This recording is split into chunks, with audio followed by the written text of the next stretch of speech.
The Biden administration, I think, has lost their ever-loving mind. And they send Joe Biden out there, and the stuff he says makes absolutely no sense. But this is all about how everybody wants to take credit for the deal.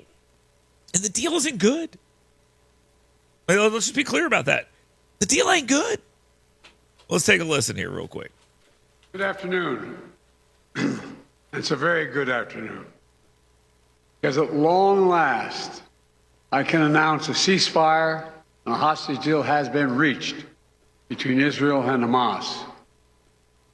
And the Secretary of State. Now, they want to take credit for it. They want to be able to say, we did this. They want to make sure to say, we had a big part in this. It was us, it was us, it was us, it was us.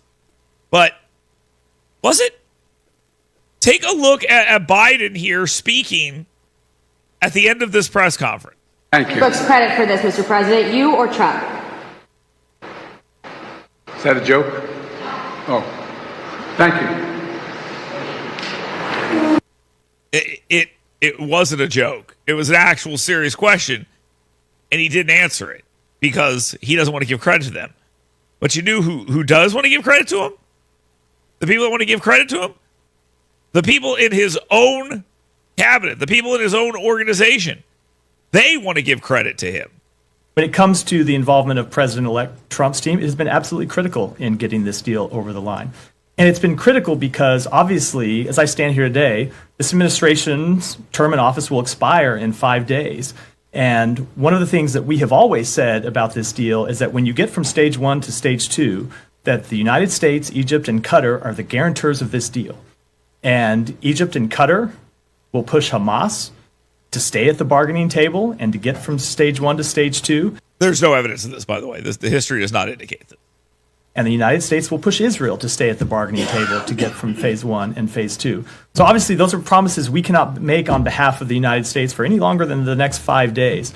And so it's critical that all of the parties to the agreement and the other mediators see that when the United States is in the room making commitments, those are lasting commitments that extend beyond this administration into the next one. I would just say, lastly, I don't know if it's unprecedented to have envoys from an outgoing and an incoming administration sitting at the same table negotiating a ceasefire agreement of this kind. But if it's not unprecedented, it's certainly unusual. And we, of course, thank the Trump team for working with this on this ceasefire agreement. We think it's important that they were at the table.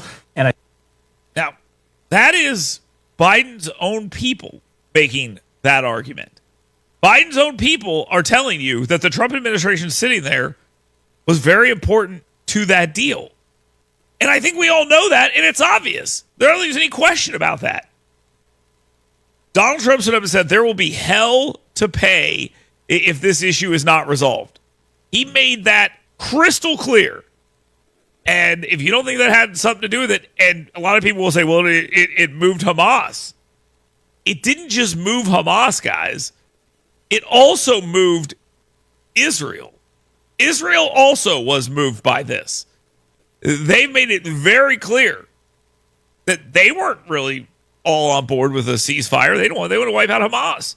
Hamas definitely wasn't on board with a ceasefire. And both of those guys, both of those entities, came in and said, oh boy, it sure would suck if Donald Trump was to come in here and make that hell to pay thing a real thing.